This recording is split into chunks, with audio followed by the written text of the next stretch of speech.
Hey, thanks for tuning in. I'm wheel builder Jim Langley, and today we're going to talk about figuring out spoke lengths for building your wheels. When you build a set of wheels, you start with a hub and a rim, and you have to get the spokes, and the spokes have to be the right length. If they're not the right length, like if they're too short, it can be impossible to even lace the wheel. If spokes are too long, you might have problems with the spokes sticking through and popping your tubes and causing flat tires with a tire with a tube in it. So it's important to get the right spoke length. There are different ways to get the right spoke length. One of the easiest ways is to bring your rim and your hub into a bicycle shop that sells spokes, or you could buy the rim and the hub from the bicycle shop. If they sell rims and hubs, they probably sell spokes. And if they sell these parts, they probably are familiar with calculating spoke length and they can get you the right length spokes. So that's one way to go. Another way to go is if you're taking a wheel apart and rebuilding it, say you're getting it, you're going to put on the exact same rim you had before because you broke or bent a rim, then you have a wheel to start with. And what you could do is you could take the spokes out of that wheel, one from each side, measure those spokes, and go get the same length spokes. And provided you use the same hub and the same rims, you would have the right spoke length to build that wheel. Those are two easy ways to do it. The other way to do it, if you're starting from scratch and you have a hub and a rim, is to use a spoke length calculator. These are online tools that are relatively easy to use as long as you can put in the correct numbers. So today what I'm going to do is I'm going to show you how to get those numbers. You have to take specific measurements on a hub and on a rim, and I'll show you how to do that. And then you'll be set to use a calculator and be able to order the right length spokes. So if you've been this channel before, you know I provide a lot of bicycle content, and I appreciate you watching and subscribing. If you're new to this channel, please subscribe. It helps the channel a lot. We'll be back with some hub measurements and rim measurements so you know how to do it and you can get those spokes the right length when you buy them. So there is actually a fourth way to calculate your spoke length. To do this, you use an online spoke length calculator that has built-in database of rims, hubs, and all the numbers associated with them so that you don't have to measure anything. So a good one is prowheelbuilder.com. If you go to this site, you go over here to spoke calculator. It opens up over here. And if you look at it, you can see this beautiful diagram on the right showing the numbers that you need to calculate spoke length. So there's effective rim diameter, axle width, Locknut to flange, flange to center, etc. right there. Now ordinarily, if you came here and you looked at that and you looked at this, you might start trying to plug in numbers.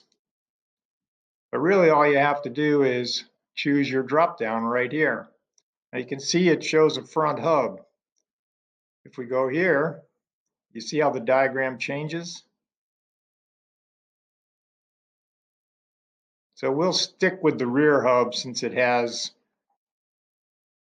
asymmetrical, so it's kind of fun. You get different measurements. Front hubs are usually asymmetrical too, unless they're road hubs without a disc.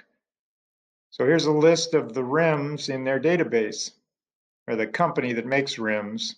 So we'll choose Alex, it's up at the top, and we'll choose a rim model. So we'll just go with a 700C rim. And as soon as I put that rim in, look how it put in the effective rim diameter right there. So if I'd picked a different rim, I'll just grab one at random, a BMX rim, or really a little rim, much smaller. There you go, 395, completely different effective rim diameter. I'm going to show you how to measure these things, but for now, you don't have to measure because it's right there for you. So we'll go with the 700C. So now we'll choose a hub. Now look at all these hubs. Let's go down to the very bottom and pick a White Industries hub. Now, nothing happens over here with the numbers until we pick a hub model. So we'll go down here and we'll go up to the top here and we'll get one of these boost hubs. So as soon as we put the boost hub in, oops, there it is.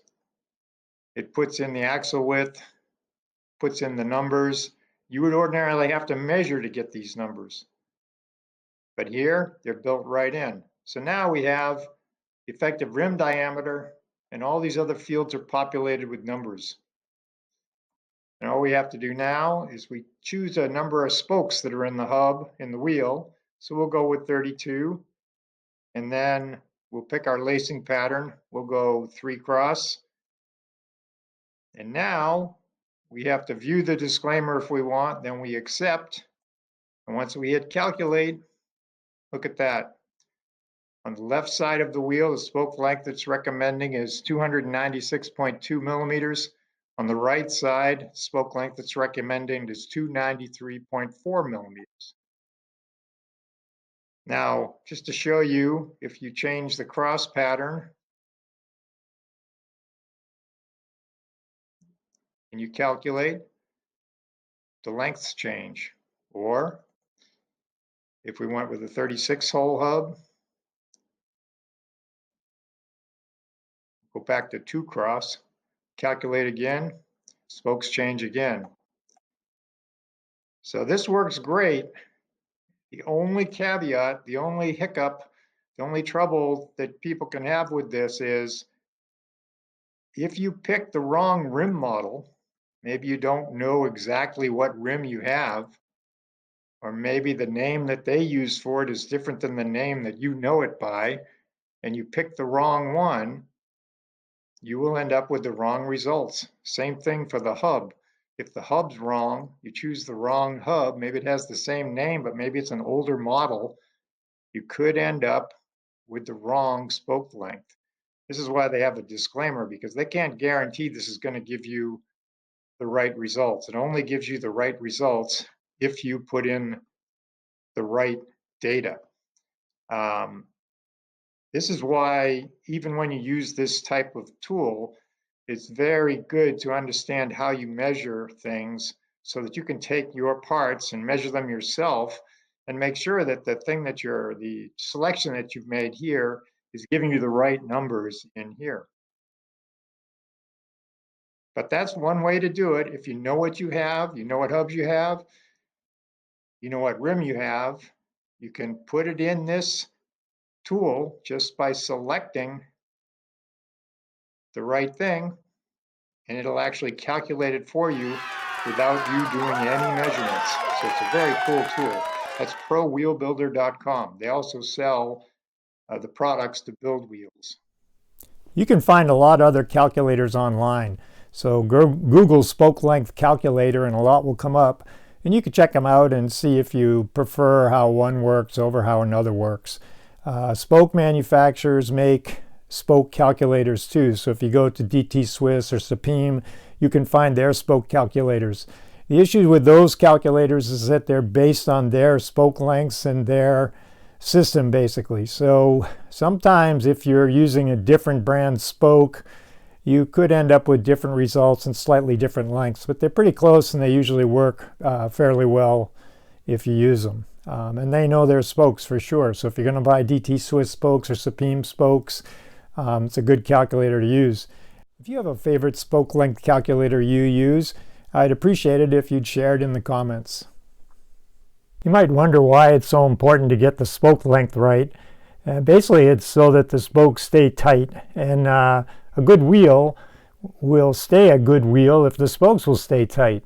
And if the spokes are a little bit too short, they are less likely to stay tight. Often you have issues with them. And I think I can explain that pretty clearly with a regular nut and bolt. So if you had two parts put together with, let's say, this big giant nut and bolt here, and if you were to check those parts one day and look at it and see that that nut was hanging out there like that, barely held on to the bolt with one thread ready to fall off, I think you'd get out a wrench and tighten that nut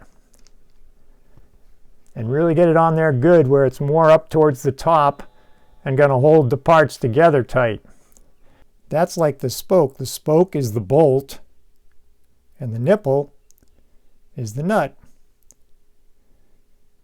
If the nipple, is only screwed on a few turns and you have all this thread exposed, clearly that spoke is likely to loosen. There's not enough threads inside the nipple to hold the spoke tight. So when you see that, you know your spokes are too short. What you're looking for is to have all the spokes, all the threads on the spoke covered by the nipple.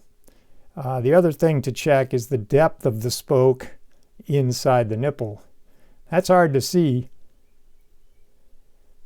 Now you can see that I've gone all the way and the spoke's coming out a little bit. Where you usually want it is about 1 millimeter, 2 millimeters below the top of the nipple. Now this is hard to see when the wheel is built. You can look inside the rim with a flashlight, look down at the top of the nipples and see head of the spoke in there. And that gives you some indication of how deep the spokes are in the nipples, and you could tell if the spokes are the right length or not. I have a little homemade tool I made for checking to see if the spokes are long enough when you're building wheels.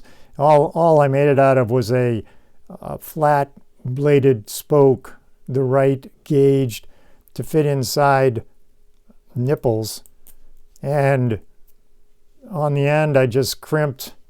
This is just the cable, an aluminum cable cap for preventing brake cables and shift cables from fraying. I just filed off the end of it so I could fit it over the spoke. And then I crimped it a little bit so it'll slide, but it'll stop on there. So to use it, I just set it like that. And then when the wheel's built, I can stick this into the rim and into the end of the spoke and push it into the spoke, and when I take it out, it shows me how much clearance there is between the end of the spoke and the top of the nipple. And what I'm trying to see there is about 2 millimeters. If I see 4 or 5 or 6 millimeters, then I know that the spokes are on the short side, and I might think about relacing the wheel with longer spokes. That's an easy little tool you can make yourself.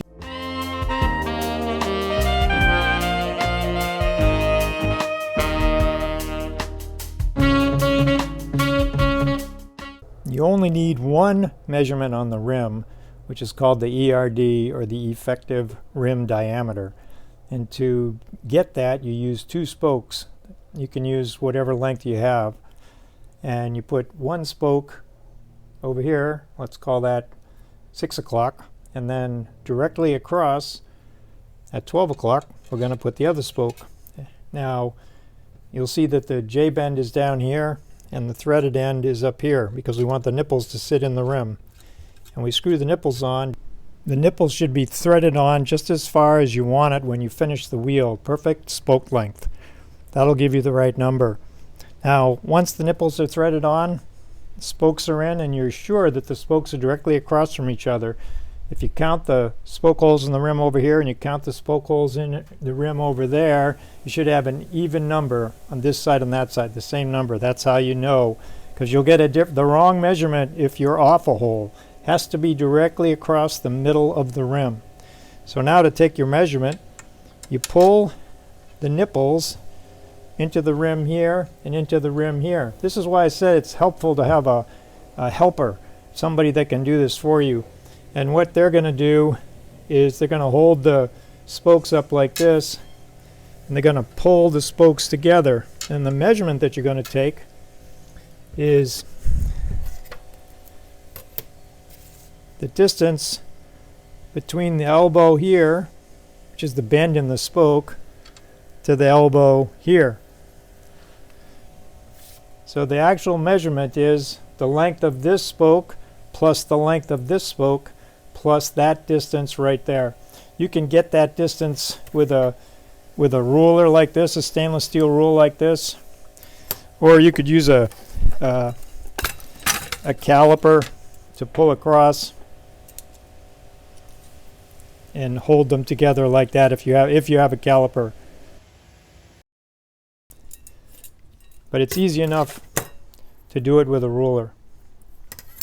Now, if you have a situation where the spokes are long enough that they cross each other, then what you're going to do is measure the distance of the overlap, and whatever the overlap is, you start with 700C and you subtract the overlap. So if the overlap is 30 millimeters, then your rim diameter is 670. So with this, we have 261 and 261. So you got 522 plus this distance here. Let's call that 65.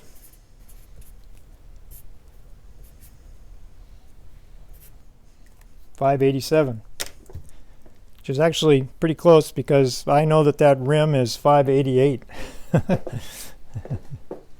So that's how you calculate effective rim diameter. And if you're not sure, you can do it here once and go this way once and as many times as you want and average it out just to make certain that you have it right. 1 millimeter might not make a huge difference, but if you miss it by 2 to 3 millimeters, it's going to mess up your spoke length calculations.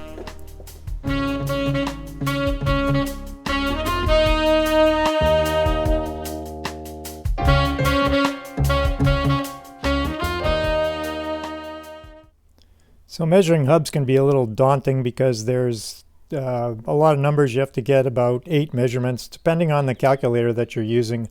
Not all calculators ask for the exact same things. But I'm going to show you how to measure the things that are on the Pro Wheel Builder calculator, just so you know how to do it. And you can use a variety of tools to take the measurements. There's 8 measurements: axle width, left and right flange diameter, left and right flange to center, left and right locknut to flange, and spoke hole diameter. Spoke hole diameter is usually going to be 2 millimeters to 2.6, 2.8. So if you just type in something like 2.5, that will be fine. I'm not actually going to measure the hubs. I'm going to show you how to measure hubs, because you're going to measure your own hubs. But if we start with the axle width, you could rest the axle on a surface, put a pencil or something inside the axle, rest your thumb on the edge of the pencil, and then just measure from your thumb to the end of the pencil, and you'll get a pretty accurate measurement. You could also, if you have one, you could use a caliper like this to span it, rest it on the ends of the axle, and then put it on a ruler to check the measurement. And of course, if you have a caliper like this will allow you to take it too. All those tools will work fine. I want to show you, here's a hub with a lock nut, and you can see the lock nut. That's the lock nut on the end of the hub. And before I showed you that you could take the length of the hub with a through axle hub. There's enough room in there, but that's definitely not going to work with a old-fashioned, if you want to call it that, quick release hub. This is an old hub. This is a Mavic hub from the 80s. But the thing to know is that you're not measuring over the end of the whole axle. You're measuring over the end of the part of the axle that's inside the frame. So that's the lock nuts, from lock nut to lock nut.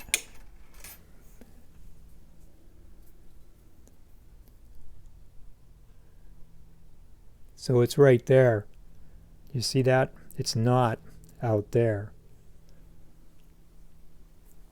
Then flange diameters, The flange of the hub is actually this part of the hub. The spokes go in the flanges. And flanges can be different sizes. That's why you have to measure all 4 of them. For that, I just like to use an ordinary school compass. You just want to make sure, just like you did on the rim with the ERD measurement, that you're exactly opposite each other. And the compass is kind of nice because you can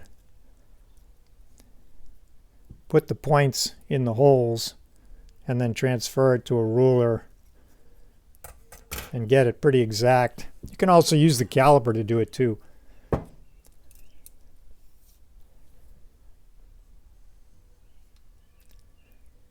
And then just eyeball the center of the spoke holes across the hub. You don't want to be over here. You want to be directly across the hub. That's left-right flange diameters. Then it starts to get a little more complicated because we have to measure to the center of the hub to get this left flange to center and right flange to center. And to do that, I like to take a piece of tape and put it on the hub so I have something to write on. And then I know that this hub is 142 millimeters across the middle. So the way I find center is I can either use my caliper or I could use the compass, but I set it to half of 142, which is 71.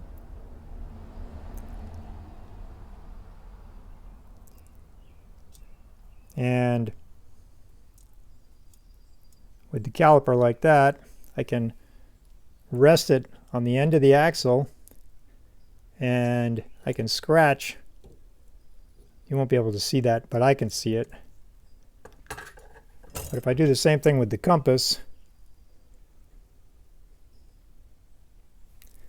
you will see it. So I can come over here, rest the end of the point of the compass, and then I can make a little mark on the tape.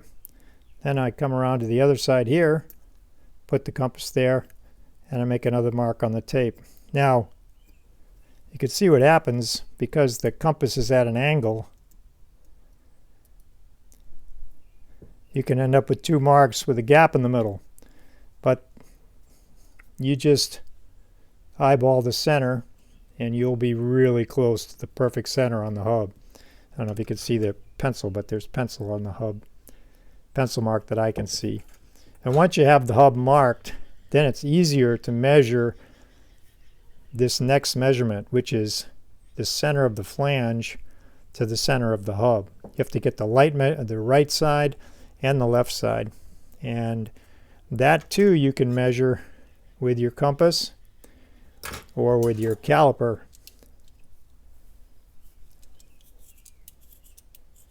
A little tricky with the caliper. You kind of have to eyeball it because you're up above it with that second pointer. You can't put it down like that.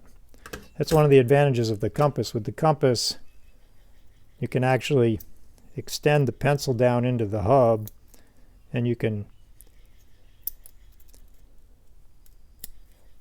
line it up pretty good with your pencil mark to get a measurement. Then you just can measure that with your caliper or with a ruler. You try to get the measurements as close as you can. When you're taking the measurement to the center, left flange to center and right flange to center, you get 2 different measurements. So you might wonder, how can I check to make sure that I did the math right, that I did the measurements right?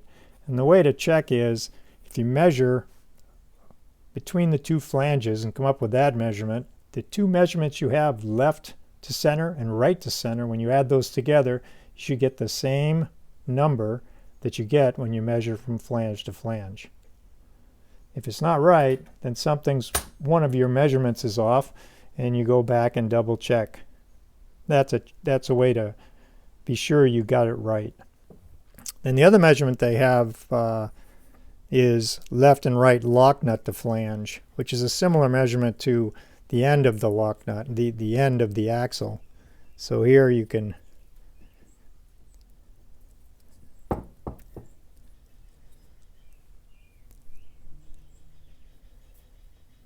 When they say Locknut, on this hub there's no lock nuts, there's just the end of the axle. That's what they mean, the end of the part of the hub that's inside the frame.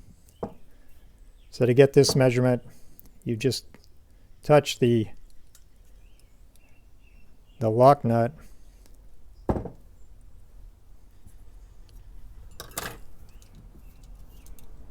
This is another tricky one to get.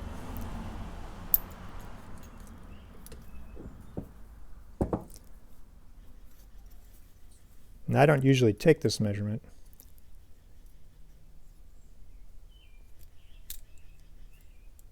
Let's try that.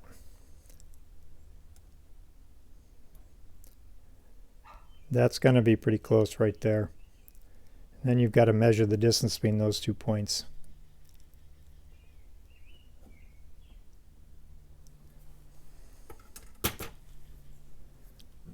You could also take all these measurements with the hub on a flat surface with a depth gauge, where you put the ruler next to the hub like this, and you look from the side and you take your measurements this way. That's another way to do it.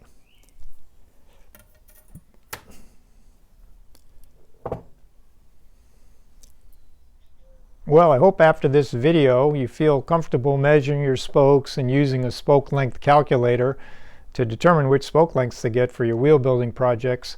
Or you decide that you don't want to go that route and you're going to use the calculators that have the database of hubs and rims built in. Or maybe you just go to a bike shop and have them pick out the spokes for you by the rim and hub, and then have them sell you the spokes in the right size. One advantage there is that if the spokes are not the right size, you might notice early in the build before you've actually used the spokes. Sometimes after you've put the second set of spokes in, you go to put them in and you find out that they don't quite reach the nipple. You can't start the nipple on the spoke. And as soon as you notice that, you realize, oh, you've got the wrong length spokes, they're too short. It's harder to tell if they're too long, but if they're too short, then you can go to the bike shop and tell them, hey, I'm sorry, but I'm pretty sure these are too short. Usually they'll give you the longer spokes, and you recalculate it and figure it out for you. One thing about spoke length to know is that if you're using brass nipples, it isn't as critical to get perfect spoke length as it is with aluminum nipples. Aluminum nipples, if the spokes are even a little bit short, a little below the surface of the rim, they tend to break over a period of time right below the rim, because the spoke isn't far enough inside the nipple to support it, and because the nipple is made out of aluminum, it eventually breaks right at that point. Now, this isn't going to happen to all wheels, but it's something to watch out for if you're using aluminum nipples. Try to make sure that the length is long enough so that the spoke is all the way up past the rim towards the top of the nipple. In a brass nipple, it's not that critical. The nipple is very strong because it's brass made out of metal. You still want to get the right spoke lengths, but it's not likely to, the nipple's not likely to break if it's off a little bit. Another interesting thing is, if you're going to err on the side of too long or too short, it's better to be a little long than short. A little long, even if it's protruding a little bit from the tip of the nipple, is okay. It won't hurt the spoke, it won't hurt the nipple. It'll just make, in most cases, a stronger wheel. We've covered a lot of ground today, and if there's any questions or if I wasn't clear about anything, feel free to leave a comment. I reply to comments as soon as I can, usually the same day, and I'll answer, and we can help you out with whatever issue you might have. I love it when I hear from you guys and you've actually built wheels following my instructions, and I'm happy to help any part of the process. Happy to pitch in and help through email if you want to email me, or through YouTube comments. So thanks again for watching my videos. Thanks again for subscribing, and I'll see you in the next one.